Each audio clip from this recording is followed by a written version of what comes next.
Nakisarap or kamayan po natin ang ating mga katabi, bilang kanta, dinamiss po natin ang isa't isa. At bago po tayo magsimula sa ating pag-awitan, ay nais po samahan ang niyo sa isang may din panalangin.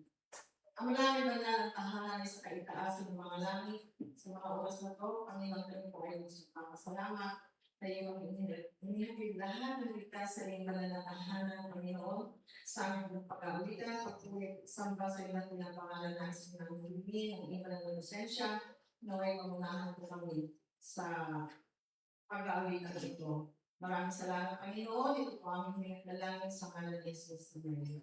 Sa ating po na awitin, we'll worship the Lord. Church in Galawan.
Sa ating pong ikalawang awitin or opening song, To God be the glory, personal 227.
para sa ating panalangin.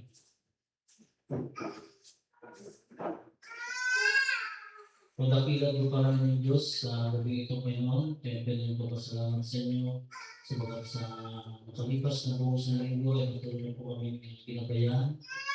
Patuloy po kami binigyan ng mga pangangatawan hanggang sa mga oras ito, Panginoon, na kami po nakating sa inyong bahay sa mga. Mahal po hiling sa gabi ito, Panginoon, sa ating simula sa aming pagsapo sa inyo ay ikaw po suporte sa amin. Katalimuhan, dahil tigit ko noon, siya magsasalita sa gabi ito. Patuloy po siya bigyan ng karunong makalangit. At patuloy po magiging bukala po ang mga nalilig. At patuloy po lang maging balakas sa mga pagkakaya. Ingatan niyo po ang mga kapatid na patungo po sa inyong bahay sa bahan. Patuloy po lang patuwarin sa aming mga pagkakasama. Hanggang ito ay aminiling sa pangalan ni Jesus. Amen.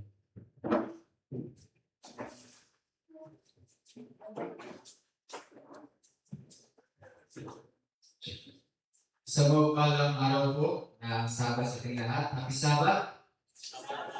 Magandang gabi po sa ating lahat. Ngayon po ay gabi ng ating po district fellowship sana na pinamagatang Move with Compassion. Ayan. So bukas pa natin makakasama ang ating mga kasama po sa ating district, yung mga churches. Ayan. So sa gabi pong ito, ako po ay nakasan upang magpakilala ng may mga bahagi. Ngunit bago po ang lahat, akin pong welcome natin po mga bisita sa katabi ko ni Brother Church. Welcome po kayo dito sa Pana Church, Brother. Ayan. Nawa po sa mga susunod pa na Sabat ay ano po yung makasama muli. Ngayon din po sa Milanesa Family, regular visitor, welcome po kayo sa Pana Church. Okay, so sa atin din po mga kapatiran na narito ngayon na maaga po tumating, maaga rin po kanina na nagtulong upang ating po may handa ang ating church. Welcome po kayo dito sa ating po bahay sa bahay. Malulog po ang Panginoon na tayo po ay sama-sama magpupuri sa kanyang pangalan. Yeah. So, bago po ipakilala ang mga bahagi sa gabi nito, maaari po mga kapatid na kamayan po natin ang ating mga kapatid. Sabihin natin na Happy Sabat na negative po sa ating mga kapatid.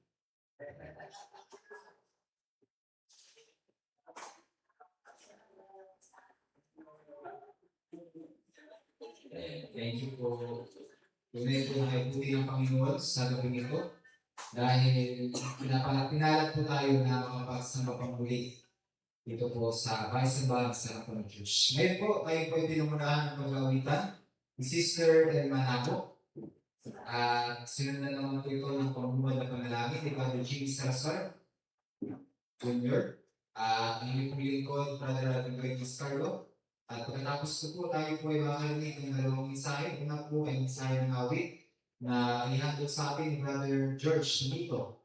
Ayan, solo po siya. Pagkatapos po niyan ay mensahe naman ng Panginoon sa katawan po ni Brother Albino Mascarlo.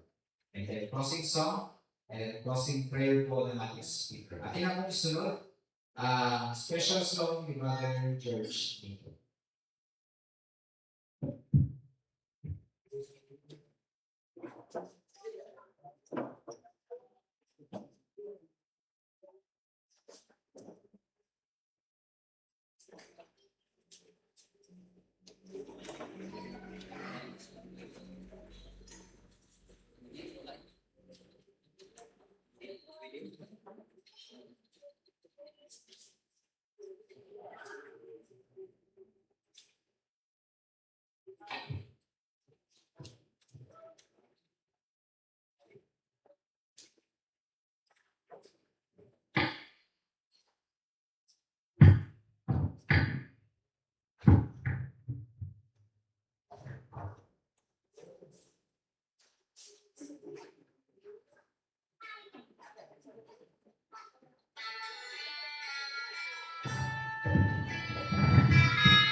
Maraming salamat sa mensahe sa amin na ihalag para sa Diyos.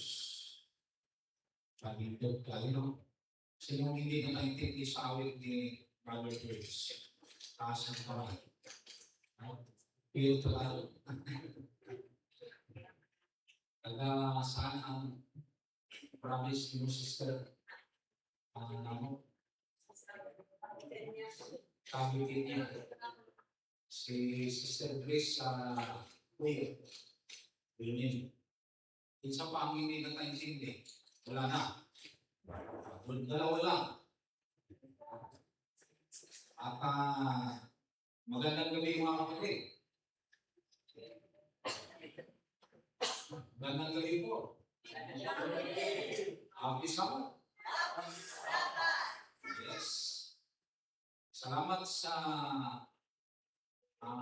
patuloy nating pagkikibaka sa pananampalataya sa gitna ng ating mga naranasan, mga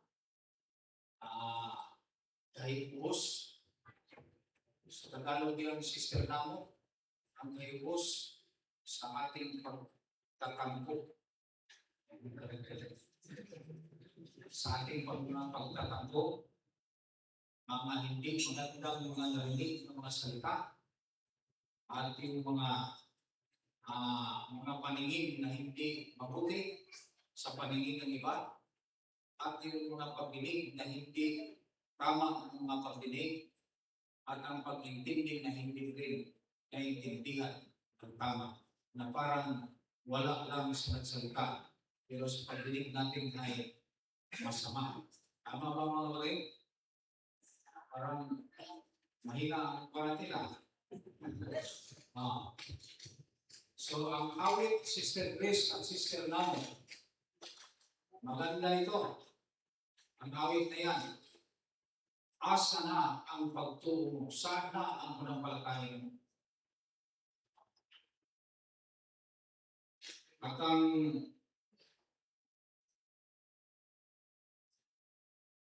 kasunod doon, i-bayo. Yung ipagpalit mo ba ang iyong pananampalataya? Yan ang sister na punto ng amin.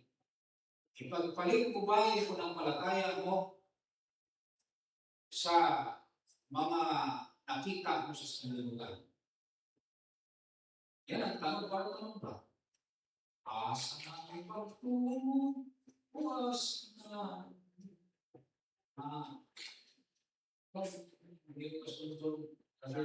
Pagsalit mo, ibayo mo ba? Linig, salit mo. Ipagpalit mo ba itong sanlibutan?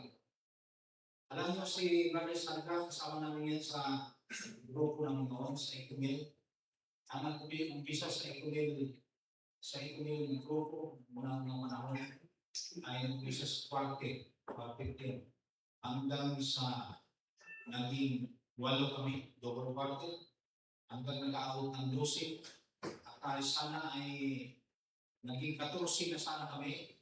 Kaya ako ay nalipat din dito sa mula sa Dumaguete at nalipat dito sa Palawan. Kaya yung Ecomel inaawit nila, meron akong nag-compose dyan na 3 po. O 3. Yung isang awit nila na inaawit ng Ecomel, Binhis Kalimutan. Inumpos ko yan doon sa Luscos. Nirelate ko sa aking kapatid at yan, inawit nila. Tagalog yun ang ating pag-compose. Inawit nila. At saka yung I Meet You in Heaven. Yan. Sinali namin yan sa Lansan, mga po ay liman din sa 14 Church. Sa Lansan ni Pilipina Fishing. Sinali namin yung magkita kas langit. Yun. Yung mga awit na yan. Rampan yan, I Meet You in Heaven. At saka may isa kaming sinalin na Never Yet I Pray. Never Yet I Pray. Sinalin niya ng kapatid ko sa tulungan namin sa Cebuano. Cebuano. Yung isang asa ato, ganun din. Quartet yan galing sa Dahira. Sinalin sa Cebuano. Yun po. Ang mga awit na yan mga kapatid ay mayroong meaning sa buhay, sa bawat composer. Si Sadrak nag-compose sa awit na yan, asa na ang pagtungo, at ganoon din yung kanyang mga lyrics doon ay ginawa ng grupo para magiging rhyme at bilang unang grupo sa Mindanao, yan ang Ecomel. Hanggang nagpa-perform ang grupo doon sa NBC, marami na rin ang naggaya. Hanggang ngayon marami na ito. Malakas pang bintahan na sa CD. May CD pa yan. Hindi na katulad ngayon na nasa online na. Nawala yung CD dahil po sa online at gumawa sila ng channel upang maging patuloy din makita ang kanilang tao. Kaya mga kapatid, sa gabi ito ay napakaganda ang karanasan sa ating buhay at hindi makakawalan at hindi natin makakalimutan ang pag-ibig ng Diyos sa atin sa lahat ng mga panahon. Ngayon gabi mga kapatid, ang ating topic ngayon na ating pag-usapan, ito ay nakita ko na sa matagal ng panahon na ako ay work bilang literature evangelist. Bigyan ko ito ng pamagat na new life. Yung pagbago sa ating buhay, bagong buhay. Kaya, ang Biblia, sa Episode 6, versikulo 11, may magandang sinabi ng Diyos doon, mga kapatid. Hindi natin basahin. Episode 6, Kapitulo 6, versikulo 11. Episode.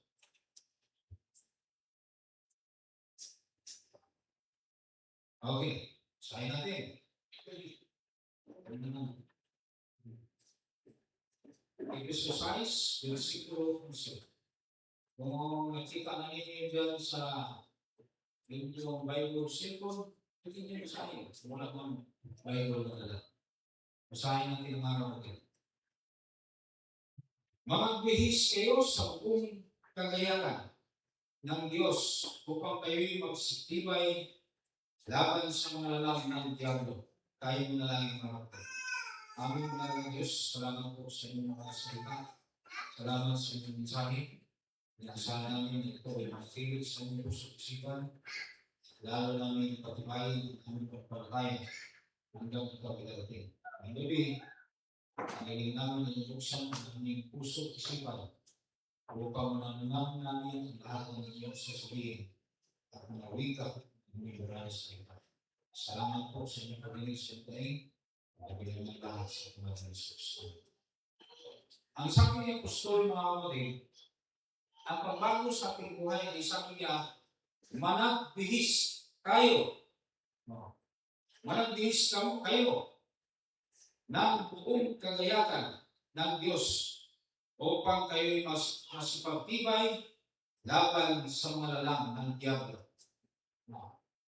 Kasi sa verse 12, mga kapatid, sapagkat ang ating pangingibaka ay hindi laban sa laman at tubo, kundi laban sa mga pamumuhan, laban sa mga kapangyarihan, laban sa mga namamahala ng kanilimang ito sa sanlibutan, laban sa mga ukol sa Espiritu, ng kasamaan sa mga dakong kaitaasan. Ang makipaglaban natin ngayon, mga kapatid, ay ito'y digmaan sa kadiliman. Ano yung kadiliman? Kita natin yung mga influensya na pinapakita sa sanlibutan ngayon, mga kapatid. Nakita ni Apostol Paul before. Kasi ang Biblia ay meron tayong nag-umpisa ang pagsulat sa Biblia, mga kapatid. Noong 2000 BC, 2000 BC, natapos ang pagsulat sa Old Testament, 4000 BC. Ibig sabihin, nasulat itong Biblia natapos noong 4000 BC at patuloy itong namaybay sa pagsulat ng ating New Testament. Ilan ang chapter ng ating books, mga kapatid? Ilang book ang ating Biblia? 66. Ilan ang chapter? Hindi natin nakalimutan natin, no? Ilang chapter ang ating Biblia, ang whole Bible, from Old Testament to New Testament? Kalimutan natin yung ulit. 1,189 chapter natin ang ating Bible. At ang verses ng ating Bible, ilang verses? 31,173 verse. Basta-basta, no? Kung wala ang banal na Espiritu, hindi natin maintindihan ang sinabi ng Diyos ng managbihis, magbago. Pumasahin natin ang Efesos 5, versikulo 22. Ang sabi niya, iwanan, para maging bago ang ating buhay, iwanan natin yung luma nating pagkatao. Luma nating mga ugali. Ano yung luma? Nung hindi pa tayo panampalataya. So, ibig sabihin, kapatid, kung tayo noon ay madaling magalit, madaling makatingin ng kasamaan ng iba, noong tayo ay nagbihis at natanggap na natin ang katotohanan, bago na. Sabi ni Apostol Paul. Kaya, kung ang ating paningin sa ating asawa na tayo ay nagkatingin sa kanya na buha, Brother Mark, ngayon mas lalo buha. Ibig sabihin, yung ating mga luma na ugali noon ay ngayon bago. Yan ang sabi ng Diyos. Sabi sa Episodio 5, versikulo 22, bago na ang ating pag-iisip. Na bago na ang ating panampalataya. Ibig sabihin, kung tayo nakatanggap sa ating panampalataya noon at ngayon, bago na ang ating paningin. Ibig sabihin, kapatid, natanggap natin ang katotohanan, wala na tayong pagtatampo. Tama mga brother? Hindi ro? Kasi, sabi niya, bago na ang ating pagkatao. At yung sabi ng Diyos na siya ay nagbigay ng paalaala sa atin, ay tayo ay naging masunurin na. At nakita ni Apostol Paul, nung unang mga panahon, habang siya ng sermon, sa iyo mga tao, yung ating mga ugali, ialis na natin yan. Iwanan na natin.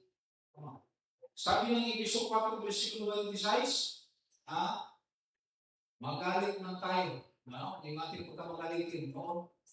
Matagal maubos ang ating pagkamagalitin. Maubos, makakalimutan. Pag tayo ay magalit, tagal muna. Pero nung tayo ay nakatanggap na ng kalimutan, bilis na ng trono. Ano yun? Hindi palubugan ng araw. Tama ba, Eldero? Amen. Ibig sabihin, kung meron kang galit, meron akong galit sa bawat isa sa ating mga kapatid, huwag na ninyong patagalin pa. I-stop na. Yan ang payo ng Diyos. Saan natin mabasa? Efeso 4, versikulo 26. Huwag nang palubugin ang araw. Yung ating galit. Kung may pagkakampo ka sa iyong mahal sa buhay, iyong asawa, na hindi ka umiibig, hanggang mag-isang linggo, huwag ninyong ipatuloy yan. Sister Grace, huwag mo nang ipatuloy. Huwag palubugin ng araw. Sister Namo, may pagtatampo ka sa akin, Lord. Huwag mo palubugin ng araw yun. Kaya nagbuod pa lang yan ng sistema ng kaaway. Kasi kita mo ngayon mga kapatid, nakita sa kaaway ng Diyos, epektibo yan, sunod-sunod na. Kita mo yung mga pangyayari ngayon, mga patayan sa school, ilan na ang nangyayari, bago na naman ngayon ay binaril na naman doon. Hindi pa naman basta ang ginamit na baril. High power na baril, grabe doon.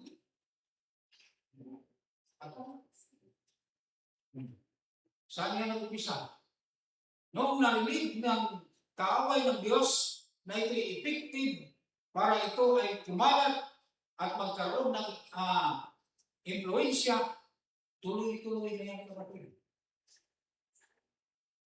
Pag epektibo sa nakita ni Satanas na madali tayo magtampo sa ating church, madali magalit, kanya hindi sana ay paglubog ng araw wala na, ay abutan pa ng buwan hanggang sa na. Anong nangyari mga kapatid? Tuloy-tuloy.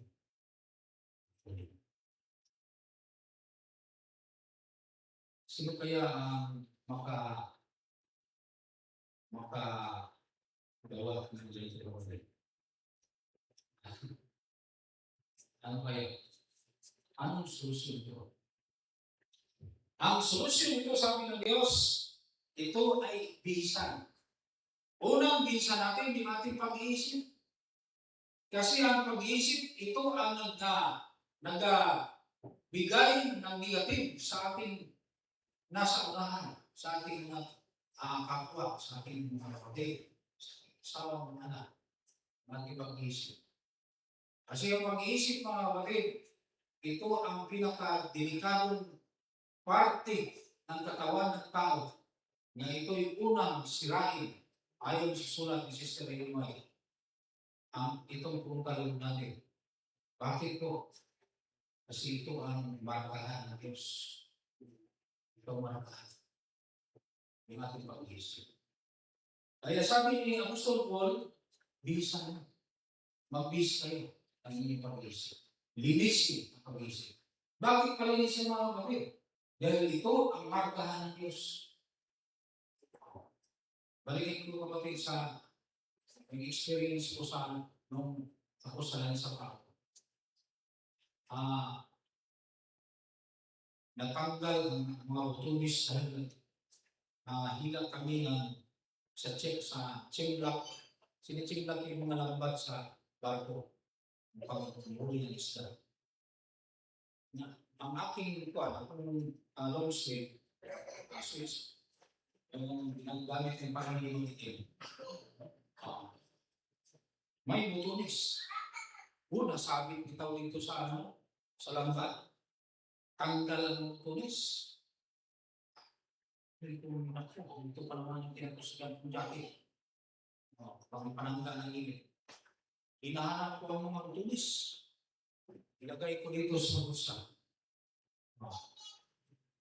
Noong pagkagabi, iba na ang pakiramdam ko. Binalagnas ako, brother Lord. Sabi na ako. At nung time na yun ay gusto ko magpunta sa pilot house sa aming kapitan. Maghingi ng sa bilisin kabinit. Sabi ko, pwede ba ako maghingi ng tablita, alaksan, musik at iba pa para po sa sakit ng ulo, medyo nag-sip ko na ako, sakit ng katawan. Binigyan ako ng mga tablita, mga kapatid. At noong tayo na yun, nagagay ko sa aking busa, kasama ang butulis. Noong nalagay ko na sa busa, gusto ko lang inumin. Huwag ako sa bulsa, inom ako ng 3 tablita. Sa aking pag-isip, tablita na ang aking nainom. Yung ganyan. Nasa ulihan ako. Pinawisan ako, marami. Pagtingin ko dito, wala nang butulis. Ang nanatili yung mga tablitas. Sa pag-iisip yun eh. Pag magsabi ka na, sakit ang ulo ko, sakit talaga ng ulo. Hindi yung isang bagay, sakit ang ulo ko. Sa pag-iisip yung bagay. Malakas ang pag-iisip. Kaya ito ang puntarya ni Satanas upang sirain ating frontal. Bakit po? Kasi ito ang markahan ng Diyos sa uling na. Kaya ang pag-iisip at yung ating na tinatawag na dopamine, ito galing sa ating marinig, pupunta sa ating frontal. At connection ito sa buong parte ng ating katawan sa ating heart. Ganon din ang nangyari na ako ay naghingalo. Kailangan ako maghinga. Patay na talaga. Pero iniisip ko, pagka hindi ako maghinga, patay na. So, ang isip ko, kailangan maghinga. Diyos, para mabuhay. Maraming mga pangyayari sa tahanan na hindi totoo pero sa ating pag-iisip ay yun talaga ang nangbiruan na nakakasilip sa ating relasyon sa ating sa loob ng ating iglesia. Ganun yun. Ang pag-iisip. Masama ang pag-iisip. Kaya, ang sabi ng Diyos sa pag-iusap niya, ating linisin ating pag-iisip. Kailangan natin na ating pakinggan ang salita ng Panginoon. Kung sabi niya, magsipagpanalangin kayo. Sabi na, magsipagpanalangin kayo sa Espiritu ng lahat. Na panalangin at dalhin sa buong panahon. At mga puyat sa buong kapilaan at dalhin na patungkol sa lahat ng mga banal. Ganun po yun. Ang requirements po na maging banal kayo sa harapan ng Panginoon, tanggalin natin ang mga negative sa agency. Magalit na tayo. Huwag natin palugin na. Tingnan ninyo ang inyong asawa. Hindi mo pag-uulol. Tingnan na ito. Yung saman ang kasaypanan, mga salak ng ating kapwa higit sa lahat sa ating mahal sa buhay, sa ating pamilya, sa loob ng ating iglesia, huwag nang palugugin ang araw pati. Yan ang tawag ng malakas ang amin ni sana ang ganang nagawa natin sa school natin. Sabi niya, panalangin. Panalangin natin. Panalangin karalo, gamitin ito sa Diyos. Kita na natin sa paliwan eh. Magbigti ang isa, parang po, bigti ang isa. Kung ano man ang effective dito sa iglesia natin na pagbahi-bahi, pagkapi-kapi, pag-sira sa kapwa, ganun yung effective na ginagawin ni Satanas. Ay, ito pala ang bagay ng kahinaan. Wala, sige. Tabi, mas magandang na negative na pag-isip, ang pagtingin, grabe ng dahira ng bihog-big na. Away-away sa iglesia. Alam mo sa base mga kapatid, tanpa sa tuloy. Ang iglesia doon, bukangan ng kambing, mga kambing, marami na. Oh, bakit? Away-away sa iglesia. Ano?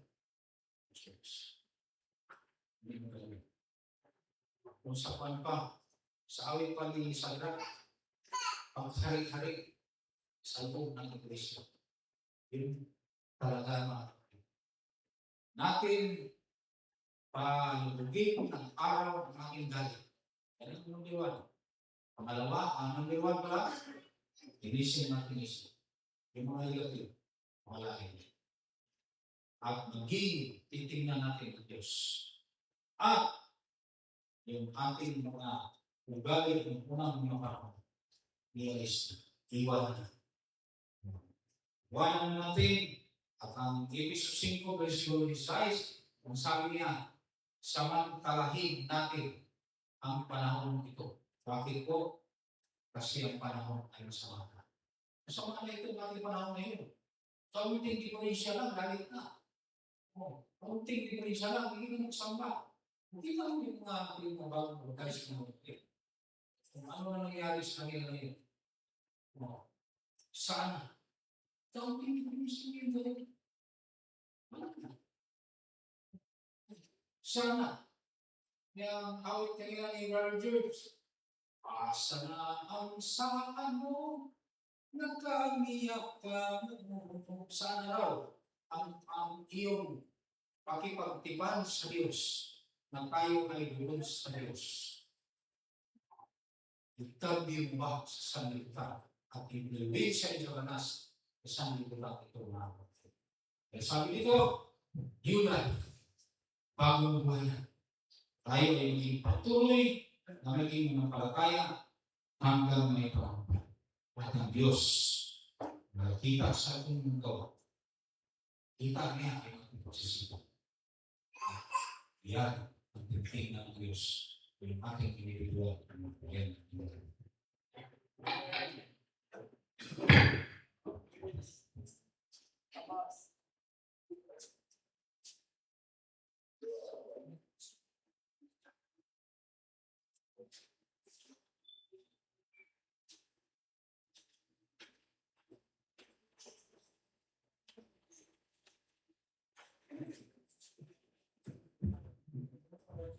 Para sa ating program, A Shelter in the Time of Storm, Church in 357, A Shelter in the Time of Storm.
Maraming salamat ang banal na kasaspasan sa langit sa inyong mga salita.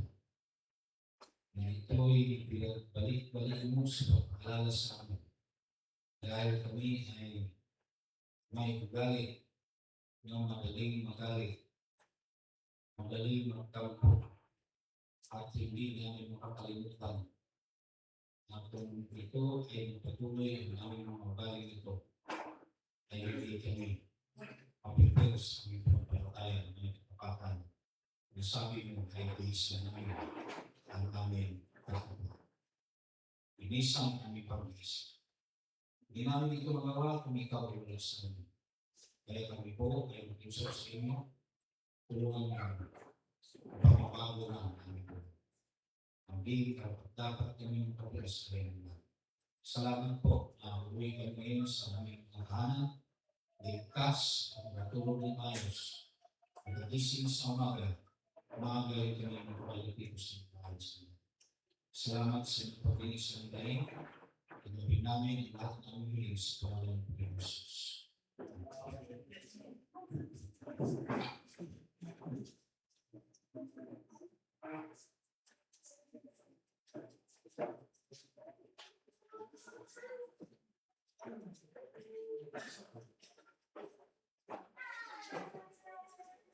Yes,